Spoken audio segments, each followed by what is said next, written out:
Good morning guys, yan, welcome back po sa ating munting backyard dito sa Las Piñas. Yan, kakarating lang po natin Aling Bicol. Ito medyo kulang pa tayo sa tulog.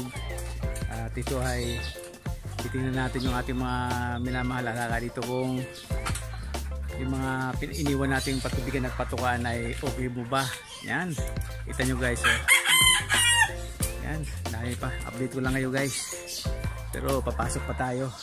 Kaya madali lang to. Yan guys, welcome back. Ayan, kita nyo ang dumi. So, isang linggo tayong nawala. Ayan o.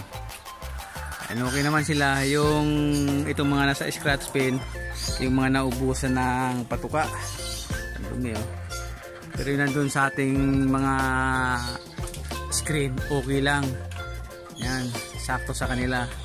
Kasi yung naiwan nating patuka na doon, yung nilagay natin doon, iniwan natin sa labas, ang nabawasan yung mga greens natin, yung sa mga kakat stag natin.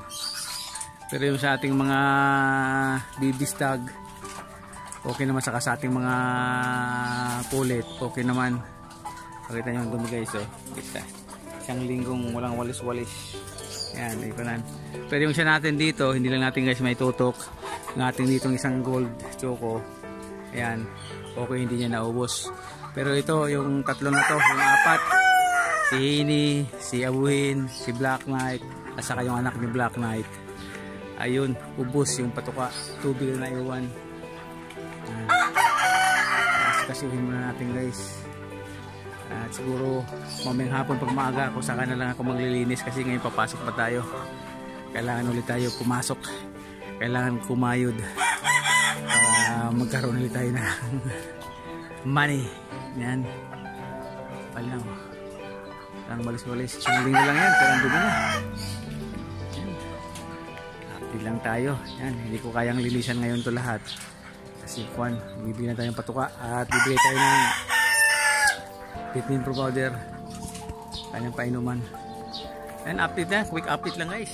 Yan guys, andito na ulit tayo, quick update lang. Ating mga sinit up, ano, okay naman. Yung sa labas lang talagang ubusan, kaya nag-iwan nga ako.